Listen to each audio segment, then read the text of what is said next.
Dia 11 de outubro chegou e a gente chegou para animar ainda mais a sua véspera de feriado. Comigo no estúdio estão Celso Cardoso, glorioso! Olá, boa noite, boa noite, boa noite, boa noite, boa noite. E boa noite. O meu querido Thiago Salazar. Boa noite. Muito bem. Soltou o Salazar? Eu ouvi na minha mente, sabia? Eu ouvi. Nossa, eu tô ouvindo coisas, gente. E hoje, Celso, a gente nem fez foto no almoço hoje, você e o Rodrigo, né? É verdade, não fizemos. Não, vamos fazer, a gente tem que fazer depois. E Mas hoje... isso é um bom sinal, um sinal que a conversa tá tão boa. Tá tão boa que a gente nem lembrou pegou o celular, né? Vocês estavam feios, né? É. Hã? Vocês estavam feios. Não, tava muito boa a história, a conversa, tudo. Olha, hoje vamos trazer a repercussão do empate do Palmeiras com o Atlético Goianiense. Já o Santos fez a festa da torcida na Vila Belmiro e goleou. O Juventude, né? No São Paulo, o assunto é o futuro do Rogério Ceni. Fica ou não fica? É claro que a gente vai falar tudo também da preparação do Corinthians para a grande decisão da Copa do Brasil amanhã. O Salazar tá sabendo de tudo. Ah, e temos também, sabe o quê? Momento Velocidade. Ó o Rodrigo chegando aí com o Mitsubishi dele. Esse Rodrigo, olha que esse acelera muito. Nós voltamos daqui a pouquinho. Antes, olho nas dicas. Bora, meu povo! Chega mais! A gente tá aqui correndo pro jogo do Palmeiras, né? O líder do Brasileirão empatou ontem com o Atlético Goianiense. Vamos ver como foi?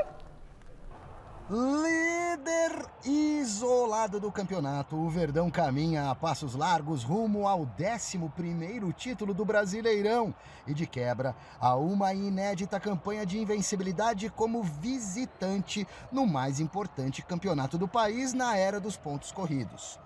E essa marca histórica foi mantida ontem, no empate com o Atlético Goianiense em Goiânia. O Verdão teve pouca inspiração frente ao adversário, porém contou com a estabilidade da defesa que ninguém passa para segurar o ataque do time de Goiânia ao longo dos primeiros 45 minutos. E se os defensores se destacaram guardando a casinha no primeiro tempo, logo na volta do intervalo, Murilo subiu mais que todo mundo para abrir o placar. Foi o 10º gol do zagueirão alviverde na temporada. 1-0 Palmeiras. Em seguida, o Dragão foi para cima e conseguiu o empate nesse gol de Shailon que tinha acabado de entrar. O Verdão até tentou a vitória no restante da etapa complementar, mas ficou nisso. Um para cada lado, empate e fecha a conta. E passa a régua. E aí, decepcionou o Palmeiras? Não é decepcionar, não decepcionou. Não. Mas foi um jogo que o Palmeiras não atuou tão bem, né? A gente está acostumado a ver um Palmeiras bem mais consistente e tal. Não foi uma noite feliz, mas até aí faz parte do processo.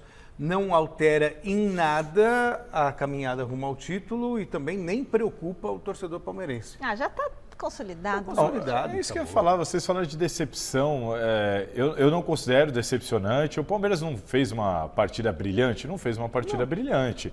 Mas convenhamos, né? O Palmeiras só tem o Campeonato Brasileiro para disputar. 10 pontos na frente. Nós faltam o quê? 8 rodadas agora? 7 rodadas agora. A taça está na mão do Palmeiras, aí ele vai enfrentar o Atlético Goianiense.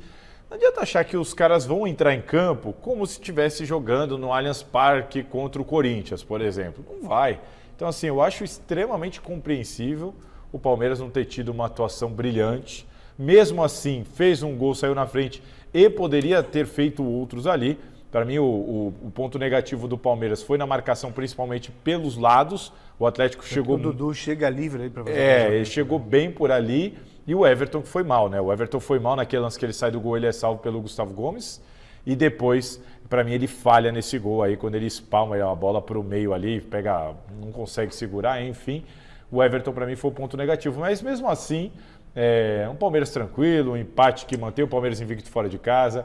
Eu acho que o palmeirense não tem nada para reclamar desse resultado.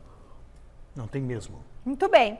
Olha, eu quero saber o que o Abel Ferreira achou do empate de ontem. Então nós chamamos o Alexandre Silvestre, direto da Academia de Futebol. Boa noite, Silver! O técnico do Palmeiras gostou do desempenho do time? Boa noite, Michele. Um beijo, amigos, amigas, inimigos, simpatizantes. Crise no Palmeiras. Protesto de torcida à vista. Abel balança no cargo. O Verdão conquistou só um Paulistinha nessa temporada, uma Recopa. Vai bater campeão brasileiro, mas perdeu a Libertadores. Tudo zoeira, né, Michele? Porque há quanto tempo não se ouve esse tipo de noticiário aqui para os lados do Alviverde de Palestra Itália. Palmeiras empatou fora de casa. A distância para o segundo colocado nesse momento é de 10 pontos. O Inter ganhou, o Palmeiras empatou fora de casa. Manteve a invencibilidade como único visitante que ainda não perdeu no Campeonato Brasileiro. Conquistou esse pontinho. Restam 7 finais e se o Palmeiras ganhar 4 dessas 7 finais, não depende de nenhuma combinação de resultados da concorrência, não que dependa, né? Porque o Palmeiras não está dependendo dos outros, mas para bater campeão com 3, 4 rodadas de antecedência. Então é ganhar 4 dos 7 jogos restantes. O próximo jogo é contra o São Paulo. Ontem empate fora de casa. De novo, a zaga do Palmeiras definindo, né? Fazendo gol. No VT vocês viram aí nos melhores momentos que o Murilo fez o 10º gol dele, assim como o Gustavo Gomes tem 10 gols também. A zaga artilheira da história do Palmeiras, nunca antes os dois zagueiros fizeram tantos gols ao longo dos tempos com a camisa do Palmeiras, mas ontem o jogo não foi dos melhores em relação a desempenho. Mesmo assim, o Abel não reclamou não, tá tudo certo. Vamos ouvi-lo. Quando não dá para ganhar, o importante é continuar a somar pontos. Esse foi um dos nossos propósitos nesta competição. Mas como disse ao teu colega há pouquinho, hoje não foi o nosso jogo mais inspirado, embora nós entramos muito bem no jogo, na minha opinião, muito bem, mas com o decorrer do tempo fomos perdendo rendimento e, na minha opinião, acho que acaba por ser por aquilo que as duas equipas produziram, um empate justo. Hoje não deu para mais do que isso. Há aqui algum demérito nosso, mas também há aqui mérito do nosso adversário, e eu prefiro ver as coisas do lado contrário. Uma equipa bem qualificada, se fores ver onde é que tinha jogado o Chorinho, o centroavante estava no Grêmio, tem uma equipa muito bem experiente, muito bem montada, e quiçá o facto de jogar também a Sul-Americana lhe tirou tempo e frescura para competir também no campeonato. Isso acontece muitas vezes às equipas, quando se dedicam muito a uma competição, pagam noutra, mas a qualidade da equipa está lá. É uma equipa, na minha opinião, com qualidade para andar mais acima. Ponderações do Mr. Abel Ferreira, jovem técnico português do Palmeiras, falando do time dele, ponderando também a respeito do adversário, o Atlético Goianiense, que está brigando para escapar da zona do rebaixamento, complicada a situação do Dragão. Próximo jogo do Palmeiras é contra o São Paulo no Allianz Parque, domingo, 4 da tarde, Michele. Acredito que o Celso vai me escalar para essa aventura. E para esse jogo, o Rony está fora, tomou o 3º amarelo, vai cumprir a suspensão. E eu deixo então a pergunta para vocês. Acho que o Abel não fará isso. Eu faria. E vocês? Começar o choque rei com o Hendrick.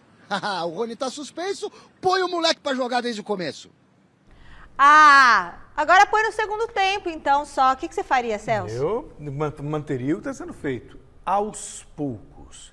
Sem precipitação. Eu ia pôr só no segundo tempo. E olhe lá. Se estiver ganhando. E olhe lá, deixa ele sambentando, sabe? Não tem por que Já ter que pressa. estão com tantos dedos. Né? Não há razão para você ter pressa. Não tem por que você queimar etapa. Sabe, o apressado come cru.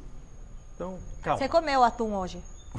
Mas não é porque eu tô com pressa, eu levaria não. o Hendrick sim para o jogo, não colocaria ele como titular. Colocar como titular num clássico já de imediato não faria isso não. O menino não joga já bem, aí já vai Eu defendi aqui várias acima. vezes que colocasse o moleque para jogar, que levasse o menino, que colocasse ele no segundo tempo de um jogo ganho e tudo mais.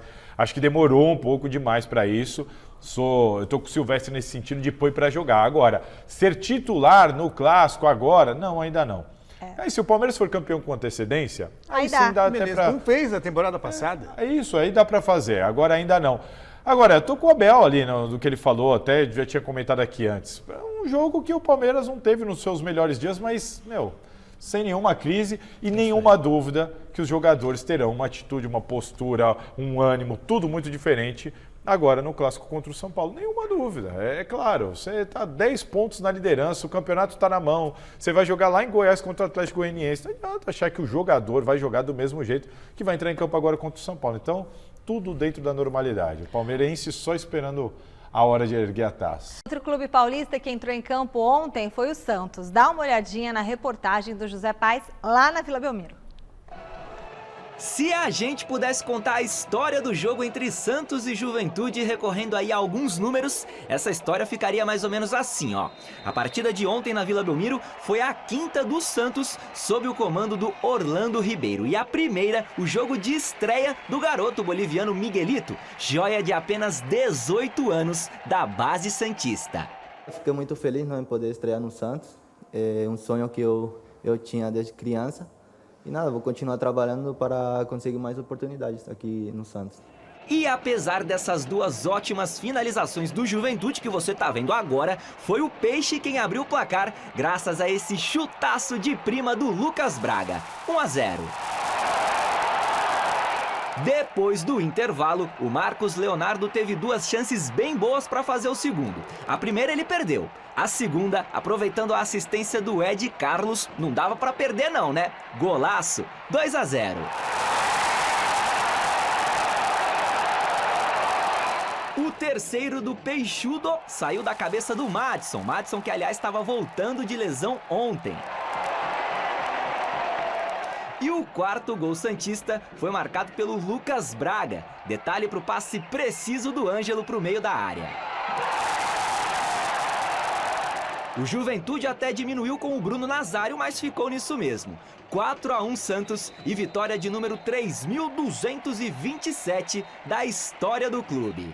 Foi uma noite importante para a gente, nós sabíamos da responsabilidade desse jogo, de vencer em casa, da pressão que seria. E fico muito contente em poder ter ajudado com 2 gols e sair com essa vitória. A vitória aqui na Vila Belmiro foi a segunda do professor Orlando Ribeiro no comando técnico do Santos.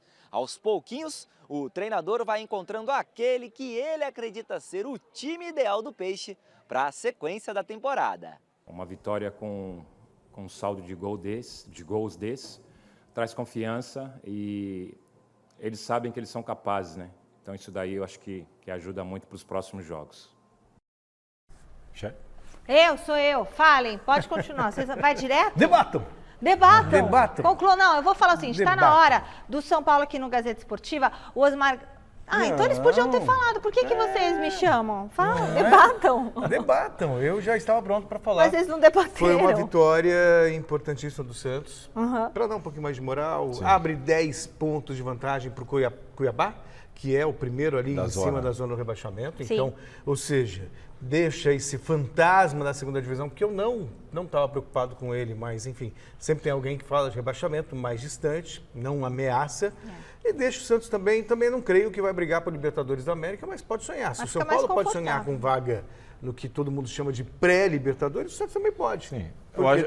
São muitas vagas sempre, todo mundo sonha, né? Eu acho que o Santos não vai chegar, mas vamos ter que aguardar. Agora, achei o resultado importante para o Santos, para lavar um pouco a alma, afastar um pouquinho da zona de rebaixamento e tudo mais. É uma goleada, o Santos vinha ali de percalços. Né? Agora, é bom a gente destacar que é o Juventude, lanterna do campeonato, um time muito fraco, então não dá para servir como parâmetro. Inclusive, o Santos, antes de abrir o placar, quase levou o gol, como o José Paz mostrou ali na matéria, inclusive com bola na trave e tudo mais. E o destaque para mim vai para o Ed Carlos. Ed Carlos, menino da base, que o Orlando colocou no intervalo e aí muda o jogo completamente. Ele participa de 3 dos 4 gols do Santos. Enfim, todo mundo ficou de olho aí no garoto boliviano que estreou, tudo bem, jogou o finalzinho do jogo, mas o Ed Carlos, menino da base... Quantos anos ele tem, o Ed Carlos eu não tenho... Se eu não estiver enganado, ele tem 18. Tenho quase certeza que ele tem 18 anos. Ele entra no intervalo e ele muda o jogo. Ele toma conta do meio de campo e muda o jogo completamente. Inclusive participa do gol, dá assistência para o Marcos Leonardo. Importante que o Marcos Leonardo voltou a fazer gol. Ele estava muito pressionado pelos gols perdidos. Enfim, foi uma noite para o Santos. Pegou o Lanterna, soube usar o fato de pegar o Lanterna, diferente do Corinthians, né? E lavou a alma. Muito bom. Agora sim, vamos falar do São Paulo. 21 anos, o 21? Ed Carlos. 21 anos aqui, então, vamos falar do São Paulo no Gazeta Esportiva. O Garrafa está ao vivo no CCT da Barra Funda. Boa noite, Garrafa. O que traz você hoje pra gente? Olha, Michele, não tem como, né? A grandeza do Rogério Ceni, a marca Rogério Ceni, ela se mistura com o tema São Paulo Futebol Clube. O São Paulo ainda briga por vaga na pré-Libertadores, mas desde a derrota para a equipe do Botafogo no último final de semana no Morumbi, só se fala na permanência ou não do Rogério Ceni, né? Todo dia noticiário abre e estampa a manchete com o Rogério Ceni. Então a gente pensou um outro trecho da coletiva do último final de semana, quando nós perguntamos ao próprio Rogério qual é a avaliação do trabalho dele à frente do tricolor. Lembrando que o São Paulo chegou à semifinal da Copa do Brasil, foi eliminado pelo Flamengo, que é um dos melhores times da América. Chegou à decisão do Campeonato Paulista, fez um jogo grande contra a equipe do Palmeiras, lá no Morumbi, mas depois levou um sacode no Morumbi e perdeu o título. Chegou também à decisão da Copa Sul-Americana e perdeu recentemente para o Independente Del Valle, mas tem praticamente atingido as metas que tinham sido traçadas com a diretoria. E por isso essa pergunta foi feita ao Rogério Ceni. Qual é a avaliação do trabalho dele à frente do tricolor, já que vivemos uma cultura resultadista? Vamos acompanhá-lo. Não existe meio termo no futebol, né? Essa é a verdade. É sempre 8 ou 80. Ganhou, bom, perdeu, ruim. Você pode fazer um sistema de jogo fantástico. Se você perder, não é legal. Você pode estar num dia horroroso e não acertar nada, mas conseguiu fazer 1-0 num gol de bola parada e você, o teu time, você sempre acha subterfúgios para que seja avaliado como bom. Então, no futebol é resultado mesmo que vale. As avaliações elas são bastante baseadas em cima de resultado, que também eu acho que faz sentido. Bom, deixa eu só complementar aqui, né, antes dos nossos debatedores aí confirmarem opinarem, melhor dizendo, se a campanha do Rogério, o trabalho do Rogério até aqui é bom, satisfatório, enfim. Duas informações importantes. O Marcelo Bacejo, do site gazetesportiva.net, colocou há pouco no nosso site, de que o Fulham da Inglaterra monitora a situação de Pablo Maia. Essa é uma preocupação do Rogério, já para a próxima temporada, na montagem do elenco, começar a perder jogadores que estão num processo de ascensão. O Pablo Maia é um desses atletas. E uma outra notícia que surgiu agora, confirmada inclusive pelo UOL, notícia do jornal Lance e confirmada pelo UOL, é de que o Rogério Ceni, nas últimas horas, ou seja, desde que perdeu a Copa Sul-Americana, já teria entregado o cargo, colocado o cargo à disposição da diretoria do São Paulo por 2 vezes. E a diretoria tinha solicitado a ele que ele esperasse pelo menos até o término da temporada para uma nova conversa. A informação que eu tenho é que dentro daquilo que o Rogério falou no último final de semana, da não existência ainda de um planejamento para a próxima temporada, a diretoria vai se reunir com a comissão técnica, se não amanhã, nos próximos dias, para definir essa situação de planejamento. E aí eu deixo com vocês aí, para saber se realmente o Rogério faz ou não faz um bom trabalho, Michele. Eu acho que faz um ótimo trabalho, mas eu acho que ele não fica no São Paulo por falta de perspectiva. O que vocês acham, Celso?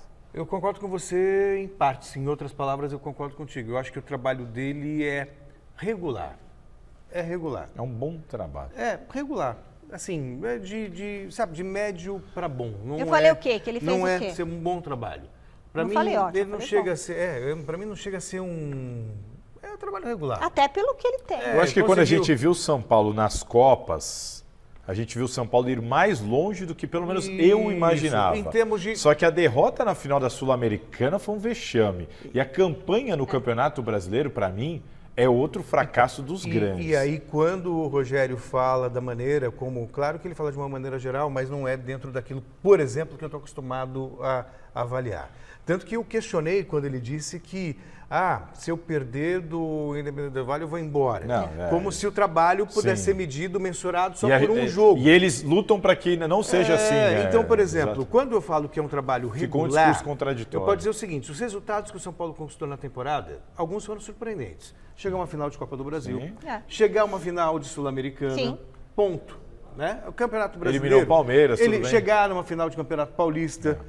Eu acho que os resultados foram razoáveis, E assim, não venceu, mas também, assim, agora, eu falei que foi a performance do São Paulo é que não me permite falar que é um bom trabalho. Sim. Por exemplo, eu não quero ficar comparando com o outro, mas o Fernando Diniz, por exemplo, perdeu 3 jogos com o Fluminense no Campeonato Brasileiro. Com a performance bonita.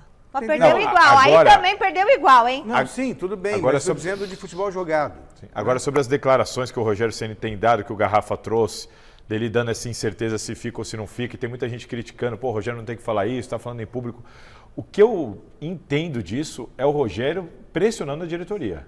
Acho que o Rogério está usando todo o poder midiático dele, essa repercussão que nós damos a ele, como o Garrafa disse ali, a história dele é muito importante, e ele está pressionando. Está muito claro que ele não tem nenhuma perspectiva, como você disse, Michele, se vai ter dinheiro para contratação, se vai ter que vender jogador, se não vai ter que vender, o Pablo Maia pode sair, como disse o Bacete.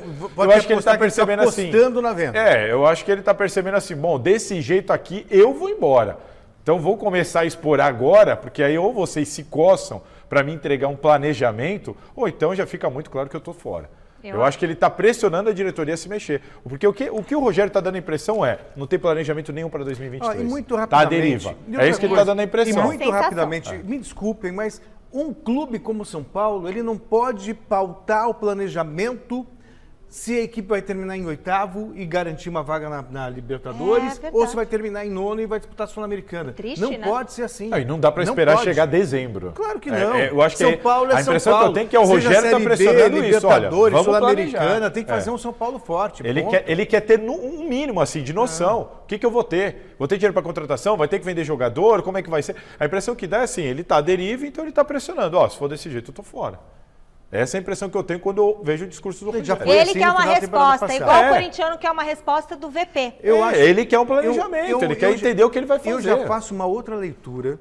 Ele já estava assim na temporada passada, então eu entendo que ele já está resignado e esse é só um indício. Sabe de aquela que ele piada vai embora. O gato subiu no telhado? Ele só está falando Eu acho que vai ser difícil segurar o Rogério. Por causa dessa falta de planejamento, de estrutura, de dinheiro, de tudo do São Paulo. É falta de dinheiro. Tudo, principalmente. De boa gestão. É difícil, gente. Contato direto agora com o Parque São Jorge, onde está José Paz. Boa noite, Zé. Você tem aí as últimas novidades sobre o volante Maicon?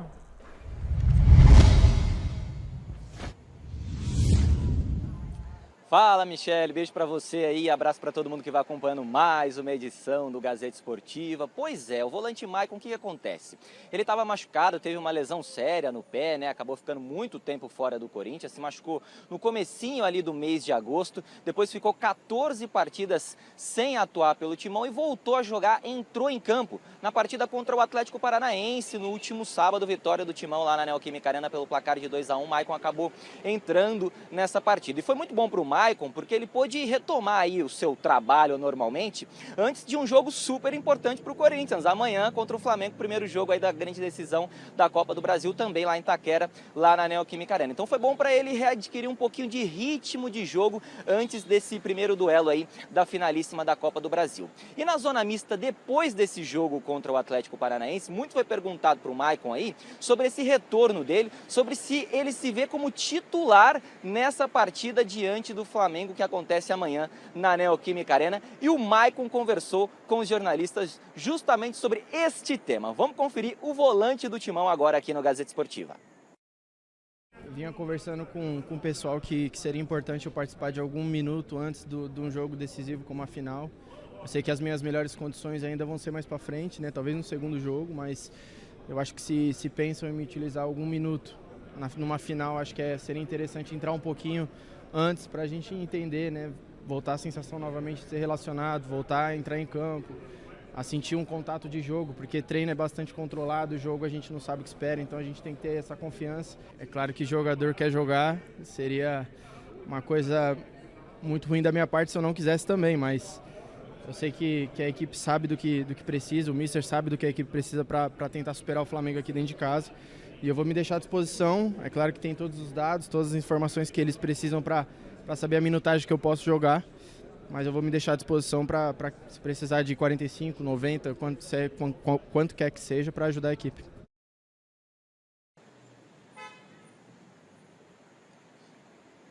Tá aí o Maicon aqui no Gazeta Esportiva e olha só, Michele, por falar em lesão, o Maicon teve uma lesão séria, tá voltando agora aí ao futebol, né, a exercer a sua profissão. O Cássio não teve nada de grave. Ontem aqui no Gazeta Esportiva, até o meu querido Salazar, que está aí no nosso estúdio hoje, comentava sobre o tema, porque o Cássio ele teve um trauma no pé contra o Juventude em partida válida aí pelo Campeonato Brasileiro lá no Alfredo Jaconi. Aí ele não atuou contra o Atlético Paranaense e foi um burburinho, um zum lá na Neoquímica Arena, muita gente dizendo, alguns alguns jornalistas, alguns setoristas do Corinthians dizendo que o Cássio tinha fraturado o pé, que não ia jogar a grande decisão. Meu Deus do céu, foi um rebuliço danado na Neoquímica Arena. Muita gente até esqueceu o jogo de preocupação com o Cássio, mas calma. Hoje o Corinthians postou lá nas redes sociais uma imagem, a gente tem até essa imagem aí, né, Fini? Do Cássio treinando normalmente ontem lá no CT Dr. Joaquim Grava. Não foi nada demais no pé do Cássio, foi apenas um trauma, ele não jogou por precaução mesmo. O próprio Cássio acabou repostando essa foto aí lá nas redes sociais. Enfim, tudo bem com a muralha corintiana, com o gigante corintiano, vai para o jogo amanhã, vai ser titular do Corinthians, tá tudo certo, calma, fiel corintiana, tá tudo bem com o goleirão, com o gigante Cássio. E por falar nesse super jogo de amanhã, viu, Michele, mais um assunto importante, Salazar até comentou aí nas redes sociais antes do início do nosso programa. A venda de ingressos, Michele, pois é, segue dando o que falar aí a venda de ingressos para esse super jogo entre Flamengo e Corinthians, Corinthians e Flamengo amanhã na Neoquímica Arena, porque muita gente falando no Zap aí, recebendo em grupos de WhatsApp, gente, cambistas, vendendo ingressos por até R$ 1.300. Veja só você, Michele, aí para o setor norte da Neoquímica Arena, que costuma custar aí no fiel torcedor R$ 30, R$ 40. Tem gente vendendo por R$ 1.300. E aí o Corinthians, que já fez uma ação recentemente aí para bloquear alguns cambistas lá, alguns suspeitos de serem cambistas lá no programa Fiel Torcedor, foi para a internet, foi para as redes sociais, foi para o seu site oficial lá na internet, o Timão, pedir para a galera não comprar de cambistas, dizer que vem fazendo e vem seguindo as suas investigações internas para saber quem são os cambistas, quem não são, pediu para a galera não comprar, até porque podem ser ingressos falsos e aí muita gente pode ser bloqueada justamente ali nas catracas da Neoquímica Arena. Então você, corintiano, não compre de cambistas, não compre esse tipo de ingresso, porque podem ser ingressos falsos e, claro, o cambismo é proibido por lei aqui no Brasil, então não compre ingressos de cambistas que estariam vendendo aí por até R$ 1.300 um ingresso para esse super jogo, viu, Michele? Volto contigo nos nossos estúdios, daqui a pouco eu retorno para a gente falar mais do Corinthians aqui no Gazeta Esportiva. Valeu, Zé. Bom, primeiramente, ainda bem que o Cássio vai jogar, porque sem o Cássio já vai ser difícil. Agora, quer dizer, com o Cássio já é difícil, sem o Cássio seria impossível. O Cássio, né? Ele representa muito para o Corinthians. Ainda mais um jogo desse, é um alívio. Mim, ele é um alívio pro torcedor corintiano. Para mim, ele foi. E olha só, como que o mundo dá voltas, né? Assim, um ditado popular, um velho chavão. Mas o Cássio foi tão questionado, não faz muito tempo, ano passado. Tava gordo, como um goleiro, né? Superado, velho, e veja só. Queriam aposentar o Cássio. Essa temporada dele, para mim, ele foi o melhor goleiro do Campeonato Brasileiro. Melhor goleiro do Campeonato Brasileiro. Para mim é o meu goleiro do troféu, eu votei nele. Importância para o time, não só pela liderança que ele exerce nos bastidores, mas também pela segurança que ele passa dentro de campo. Então, o Cássio... E ele é um líder, não, né? E como ele intimida o adversário, né? A gente cansa de ver os adversários falando que quando chega, por exemplo, a bater um pênalti no Cássio, tem que tirar mais do que normalmente precisa. O Cássio impõe esse respeito também aos adversários. O que impõe uma margem de erro maior para o batedor, né? Isso. Sobre o que também o que o Zé falou, o Maicon, ele deu essa entrevista ali, eu estava participando da entrevista na Zona Mista, ele deixou muito claro que ele sabe que não está ainda na condição ideal dele, e que talvez ele esteja nessa condição no segundo jogo da final. Isso aí. No segundo jogo da final já sim. Mas, ou seja, para quem espera, será que o Michael pode ser titular? Não, não vai ser. O meio-campo vai ser Fausto, Du e Renato Augusto. Esse vai ser o meio-campo do Corinthians na grande final. E sobre os ingressos, é importante destacar isso que o Zé falou. O Corinthians, ele suspendeu cerca de 400 perfis com suspeita de trabalharem como cambistas. Alguns já foram liberados, o Corinthians até teve uma dificuldade ali, disparou e-mail para quem não precisava ter disparado, muita gente reclamou, o Corinthians disse que consertou, enfim, mas o Corinthians está de olho, está agindo. O que foi passado para mim da diretoria do Corinthians é, se um torcedor comprar de um desses cambistas... Como vai saber? Como é que é feito Então, alguns perfis foram e estão bloqueados. Tá. Aí vamos imaginar que o cara vendeu esse ingresso em tese falso, né? Mas o perfil dele está bloqueado. Quem comprou vai chegar na catraca e não vai passar. Entendeu? Aí você já pagou, o cara já sumiu. E como você viu que o Zé falou ali de 1.300, eu recebi essa mensagem. R$ 1.300 o ingresso que custa R$ 40 atrás do gol. Você recebeu a mensagem para comprar por R$ 1.300? print, ingresso, não só eu, até mais gente na redação, estava todo mundo recebendo. Então, até por isso que a gente achou legal trazer para cá. Mas é importante o torcedor ter esse cuidado e entender. Às vezes eu sei que a vontade de ir para uma final é enorme, mas o Corinthians tem 30 milhões de torcedores e no estádio cabe 46 mil, não adianta. Não vai caber todo mundo. Agora, vale esse risco? Eu acho que não vale esse risco. É bom não dá para comprar mais na catraca, não? Pela internet que compra o ingresso? É, só que os sócios compraram tudo, não sobrou para ninguém que não seja sócio. Mesmo os sócios tiveram dificuldade para comprar. Bom, seguinte, ele já chegou. Chegou a hora mesmo de acelerar pelas pistas com o Rodrigo França, o nosso Momento Velocidade. Pode rodar a vinheta. Momento Velocidade. Muito boa noite, Rodrigo França, tudo bem? Tudo bem e você, Michele? Boa noite para você, para o Celso, para o Thiago, para todo mundo que está assistindo. Valeu, olha, Rô, é sempre muito bom ter você aqui no Gazeta Esportiva. E no Japão, hein, Rô, deu tudo certo para o bicampeonato do Max Verstappen na Fórmula 1? Pois é, Michele, deu tudo certo, né? A gente cantou essa bola aqui na semana passada, verdade. Mas olha, foi uma decisão debaixo de chuva em Suzuka e foi bastante tumultuada, não foi tão fácil assim. Mas com a vitória no GP do Japão e o terceiro lugar do Charles Leclerc, o piloto da Red Bull levou o segundo título consecutivo, né? Ele agora é bicampeão. E nas 4 provas que faltam para o final da temporada 2022 da Fórmula 1, em 2 delas o Brasil vai ter uma novidade. A gente está vendo aí imagens do Pietro Fittipaldi, ele vai participar do treino livre do GP do México e também do GP de Abu Dhabi, com a equipe Haas, né, que ele é piloto de testes e reserva, e com isso ele mandou um recado aqui pra gente na TV Gazeta, comentando essa notícia que é excelente para o Brasil. Que legal! E aí, pessoal, estou muito feliz de anunciar que vou estar pilotando o carro da Haas no treino livre 1 no México e também em Abu Dhabi. Queria agradecer toda a equipe Haas pela oportunidade. Pilotei esse carro pela primeira vez em Bahrein, nos testes oficiais de pré-temporada, mas agora para estar pilotando ele durante um final de semana de corrida vai ser uma oportunidade fantástica. Então, muito obrigado a todos da Haas e bora acelerar. Valeu! Pietro Fittipaldi, neto do Emerson Fittipaldi. Neto do Emerson, e ele inclusive foi o último representante do Brasil na Fórmula 1, né? Ele correu aquelas 2 últimas provas de 2020, que foi, lembra, aquele acidente com fogo do Romain Grosjean? Sim. Ele substituiu e a equipe, né, valorizando o trabalho dele, vai dar essa oportunidade de 2 treinos livres, tomara que ele esteja de titular no ano que vem.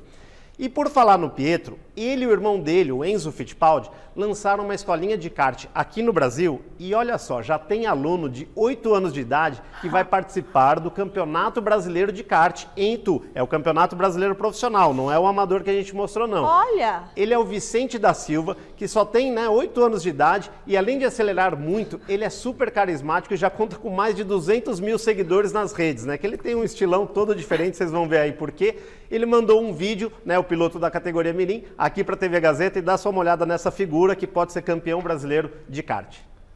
E aí, pessoal da TV Gazeta, eu sou o Vicente da Silva, eu tenho 8 anos, eu estou aqui fazendo um campeonato brasileiro de kart, aqui em Itu. Eu comecei andando de kart lá na academia Fittipaldi Brothers. Eu estou muito feliz aqui correndo, muito confiante e animado. Torçam pra mim aí, valeu, tenha uma boa semana aí, valeu, tchau! Esse menino nasceu pra brilhar, gente. Se não der certo dirigindo na TV, vai dar. Personalidade, já é personalidade. Eu falei pra eles. 8 anos, gente. 8 anos, catarinense aí e manda super bem. Já ganhou campeonatos lá em Santa Catarina, também vice-campeão paulista de kart e agora disputando o brasileiro aí. Então toda a torcida pra ele, né? E pra todos os 30 pilotos da categoria Mirim, é uma dos recordes lá em Itu. Então muito legal ver a nova geração aí buscando o título brasileiro. Bom, e na semana passada a gente deu dicas aqui no Momento Velocidade para quem quer acelerar de kart, certo? Pois é, nesse domingo a gente vai mostrar como começar em outro esporte apaixonante, o rally. E a gente ouviu pilotos e navegadores da Mitsubishi Cup para falar aí como é que a gente vai, né? Se quer andar de rally, como é que vai ser nessa emoção aí. Para quem ainda não tem um carro preparado para competir, a Mitsubishi Cup criou a categoria Experience, em que você sente a adrenalina de acelerar na mesma trilha usada pelos competidores em uma etapa oficial, como explica o Rodrigo Barreto. E, aliás, eu e o Celso já fizemos isso aí. Foi essa que vocês fizeram? Essa que a gente fez e o Rodrigo Barreto vai explicar pra gente como é que funciona essa categoria Experience. Realmente, correr de carro eu comecei esse ano, entendeu? E assim, é uma experiência única, encantadora. Realmente é um negócio que apaixonante. Você que tem vontade, pode fazer esse esporte, eu aconselho vir olhar, vir conhecer, vir fazer uma volta experimental, que realmente não tem perigo de você não se encantar e se apaixonar pelo esporte. Aí, ó, já Celso. me apaixonei, quero de novo. É o que o Rodrigo acabou de falar. É Eu impossível quero de você novo. testar e não se apaixonar, né? Vai como navegador ou como piloto? Volta pro final da fila, meu. Tu vai entrar nessa da... O Salazar vai querer também. A gente Salazar vai ter que também arrumar um... Bom, o kart, pelo menos no final do ano, a gente vai fazer, A gente né? vai no kart, matéria de final do ano, tá Mas certo. o Rally também da Mitsubishi Cup, a gente vai dar um jeito aqui. E a matéria completa vai ao ar nesse domingo, às 11h50, no Momento Velocidade, dentro do Gazeta Motors, aqui na TV Gazeta. E vamos mostrar aí, acelerando no Rally também, que é muito divertido. Valeu, Rodrigo, muito obrigada. Então, domingo tem Posso matéria. fazer uma pergunta pro Rodrigo? Pode. Dá tempo, Fini, fazer uma pergunta pro Rodrigo? Vai logo, vai. Não, o Fini falou que dá tempo. Sobre a polêmica do trator na pista, eu queria que você... Pode aquilo? Quem que decide se pode, se não pode? É falha de quem aquilo Falha ali? do diretor de prova, porque o diretor de prova que fala, ó, pode entrar. Na É como se Fórmula fosse 1? Foi um o absurdo. juiz autorizar a maca para entrar no campo. Só que, perfeito. como a gente sabe, o trator, né, teve um acidente fatal do Jules Bianchi em Suzuka, na chuva, na mesma condição. Exato. Então, realmente foi um absurdo. E ali foram uma série de absurdos que aconteceram no GP do Japão. Graças a Deus, nada demais. E o próprio campeonato do Verstappen já ia dar certo de qualquer Sim, jeito, ainda né? bem, menos mal. Mas a foi gente uma também... cena meio... mas foi uma cena que ninguém gostou de ver. O Pierre Gasly reclamou na hora e deveria ter feito isso mesmo. Acho que até reclamaram um pouco. Perfeito. Verdade. Muito bom, Rodrigo Freire. Sabe tudo, Sabe Rodrigo. tudo, que ó. maravilha. Muito bom. E a gente quase teve um piloto aqui, viu? Porque o Celso era pra... Né? Ele Verdade. foi no almoço hoje que a gente fez com aquele macacão, né? Foi de capacete e tudo. Da Mitsubishi, que ele falou, Rodrigo, eu quero andar de novo. Aí ele vestiu o macacão. Gente, é isso. Valeu, Rô. Até domingo, 11h50, no Momento Velocidade aqui na TV Gazeta. E terça-feira que vem de volta aqui. Fechado. Tchau, Beijo. tchau. Vamos para a Academia de Futebol de novo? O Silvestre tá lá e separou mais um trechinho da entrevista do Abel Ferreira. Vai daí, Silver! 2 trechinhos, Michele, porque o Abel Ferreira ontem na coletiva estava sorridente, gargalhando, livre, leve, solto. E logo de cara ele pediu a palavra para cumprir aquela promessa de publicamente se desculpar em relação ao jornalista do Rio de Janeiro, o Guilherme Gonçalves, que depois da partida do Palmeiras contra o Botafogo no Engenhão, tomou uma voadora no peito do Abel Ferreira, simbolicamente falando.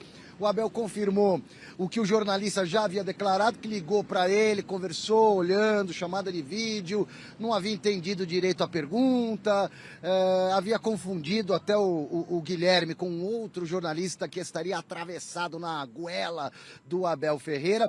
E um pouco mais adiante, na mesma coletiva de ontem, o Abel, quando questionado sobre seleção brasileira, a possibilidade de ser chamado depois da Copa do Mundo para dirigir o Brasil e tal, o Abel saiu pela tangente pisando em ovos, com educação extrema. Para mim, uma cutucadinha de ironia, uma pitadinha de ironia. Vamos ver esses 2 trechos aí. Pode soltar, diretor. Boa noite. Queria começar esta conferência falando do assunto Guilherme. Confirmo tudo o que ele disse. Ele fez questão de falar publicamente, confirmo tudo o que ele disse. Falei com ele, pedi-lhe desculpa e ficou tudo resolvido e esclarecido entre nós. E queria que isso ficasse também aqui resolvido e esclarecido aqui. O presidente da CBF, o Edinaldo Rodrigues, declarou recentemente que há a possibilidade de um técnico estrangeiro dirigir a seleção brasileira. Você tem esse desejo, algum dia, dirigir a seleção brasileira ou quem sabe até a portuguesa? Olha, eu acho que tu não te vais ofender nem ficar chateado, porque às vezes as pessoas ficam chateadas quando eu respondo mais ríspido, mas não te vais ofender, porque as perguntas são todas legítimas e as respostas também são. E eu não te vou responder essa pergunta, está bem? Não fiques ofendido. Não, de maneira alguma. Tranquilo, Abel, de boa. Tamo junto, irmão.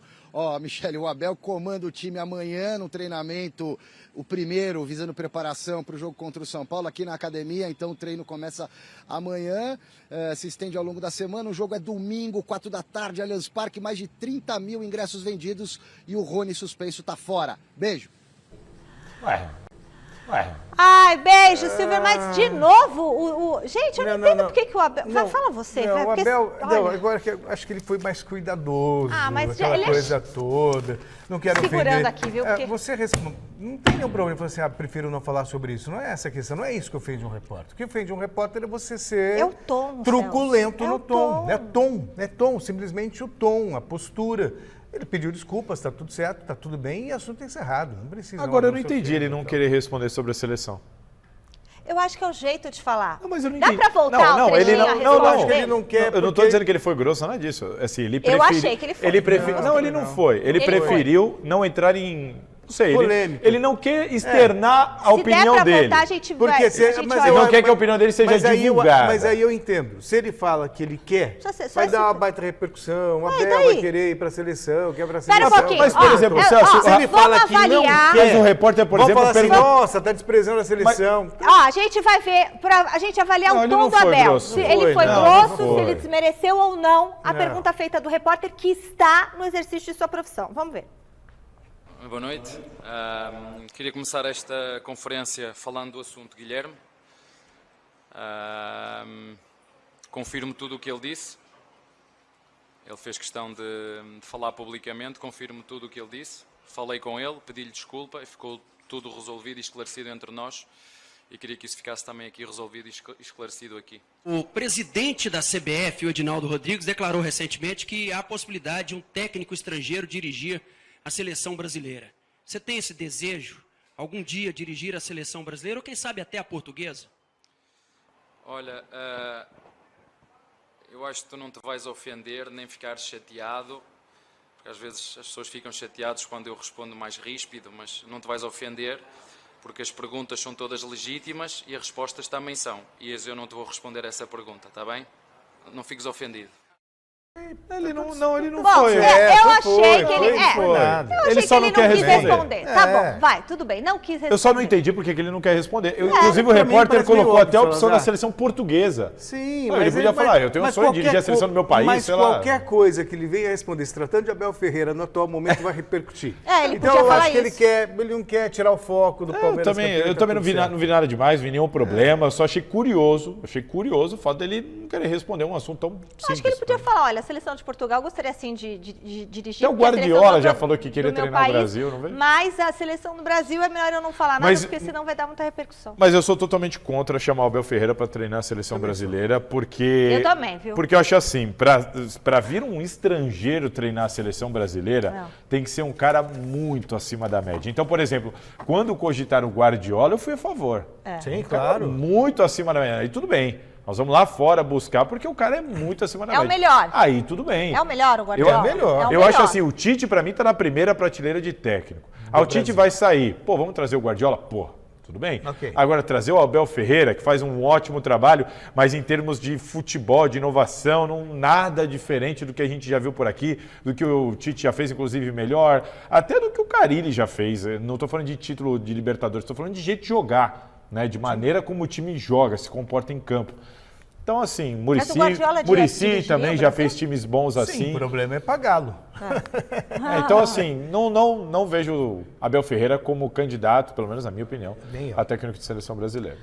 E agora fecha aqui comigo que eu quero mandar um beijo. Vem aqui, Manolo, vem aqui. Eu quero mandar um beijo especial pro senhor José Dantas Filho, que torce pro Corinthians, que mora em São Bernardo. Senhor José Dantas, um beijo carinhoso pro senhor. Muito obrigada, viu, por assistir todo dia o Gazeta Esportiva e curtir o nosso programa. Agora o José Paz está chamando? Quer voltar pro debate, Zé? Então pronto, a telinha é sua.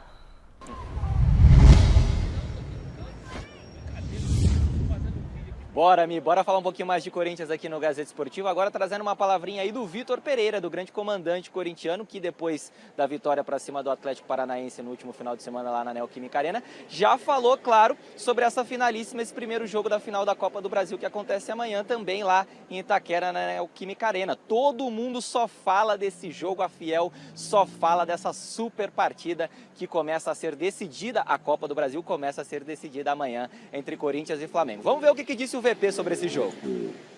É uma final aqui no Brasil. Aqui no Brasil não é uma mão, não é só a final para mim, é uma final um jogo só, mas aqui aqui são as duas mãos. Temos que encarar o jogo, fazer um bom jogo em casa, um jogo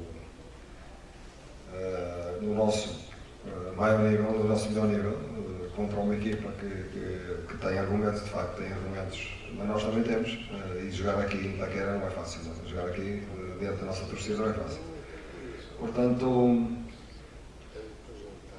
se olharmos para o orçamento, se olharmos para o elenco, provavelmente eles terão algum favoritismo, mas final é final, e numa final tudo pode acontecer.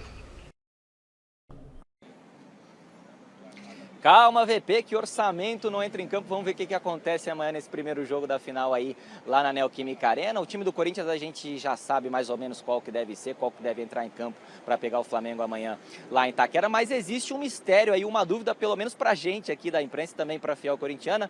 Vai jogar o Mosquito, vai jogar o Adson, até mesmo quem? O Ramiro, ali em uma das pontas do Corinthians. Qual que vai ser o jogador que o VP vai escolher para jogar em uma das pontas do timão nessa partida? Fica o mistério pro jogo de amanhã. Quem deve ser super mega blaster titular nesse jogo diante do Flamengo na Neoquímica Arena? Roger Guedes. E o Roger Guedes, ele teve números muito bons, tem tido números muito bons aí com o Yuri Alberto lá no comando de ataque do Corinthians. Recentemente, o VP até disse, recentemente não, já faz um tempinho, né? Disse que Roger Guedes e Yuri Alberto não poderiam atuar juntos, mas o Roger Guedes teve o seu futebol melhorado com o Yuri Alberto ali na frente no ataque do Corinthians. Tela na tela para a gente acompanhar então alguns números do Roger Guedes com o Yuri Alberto e sem o Yuri Alberto. Com o Yuri Alberto, 12 jogos, 4 gols e 2 assistências do Roger Guedes. Sem o Yuri Alberto, companheiro de ataque, 46 jogos, 10 gols e 3 assistências. Claro, muito mais jogos sem o Yuri Alberto do que com. Mas a gente vê aí nas participações em gols que ele tem sido muito mais efetivo proporcionalmente com o Yuri Alberto em campo. Então uma parceria que tá dando certo sim, viu, Michele? No início lá não deu muito certo, os dois não casaram, não rolou aquela química muito boa, mas agora os dois estão super entrosados aí e devem formar mais uma vez o ataque do Corinthians nessa partida de amanhã diante do Flamengo. A ver quem vai ser o complemento aí, quem que vai ser o terceiro elemento desse trio lá no comando de ataque do Corinthians. Volto contigo amanhã, super cobertura desse primeiro jogo da final lá na Neoquímica Arena, viu, Michele? Volto contigo. Valeu, Zé Paz. Olha, e nós temos imagens agora dos jogadores do Flamengo chegando, né, desembarcando, chegando no hotel, né? Eles estão chegando no hotel. Olha lá, Celso Cardoso, você consegue identificar quem que é quem ali? A torcida também bastante presente. Que hotel que eles estão aqui em São Paulo? Vocês sabem? Se eu não me engano, é o mesmo hotel que ficou o Atlético Paranaense. Porque lembra que nós fizemos aquela saída que nós filmamos o Filipão? Era esse mesmo hotel, se eu não estiver enganado. Luca Castilho, imagens, muito obrigada, Luca. E ó, eles estão chegando lá, os jogadores já chegam hoje, jogam amanhã. Fizeram bem de chegar hoje para ficar descansados, né? É sempre assim, chega sempre um dia antes. E também tem, o Flamengo chega confiante, expectativa de um grande jogo. A gente viu aí os números do Roger Guedes. Pode deixar a imagem. E a gente não pode desconsiderar o fato de que quando o Vitor Pereira teve um pouco mais de tempo para trabalhar, os jogadores puderam assimilar um pouco mais o que ele queria e o futebol da equipe melhorou. O Roger Guedes revelou na última zona mista, perguntei para ele disse que teve uma conversa com o Vitor Pereira e passou a ter mais oportunidades jogando de um jeito um pouquinho diferente. E a coisa casou, emendou, ficou bem. Ele, o Yuri Alberto e o Renato Augusto são as grandes esperanças do Corinthians para enfrentar esse Flamengo, que é melhor que o Corinthians. Valeu, um beijo para o Paulo da Obra Max, o Gerry Palmeirense. E antes de encerrar o programa, um aviso para vocês sobre a grande final da Copa do Brasil. Amanhã nós vamos fazer aqui uma super cobertura do jogão entre Corinthians e Flamengo na Neoquímica Arena. Você vai chover?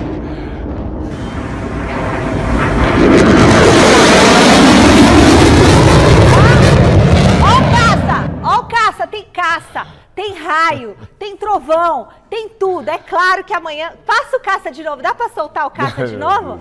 Não dá. Mas a gente...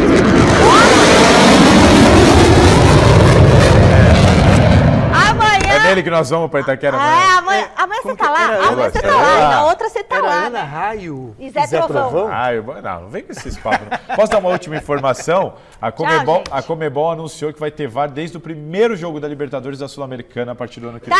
Embora que eu tenho aula na pós agora, hein? Meus alunos, mamãe tá chegando. Tchau. Tchau, valeu.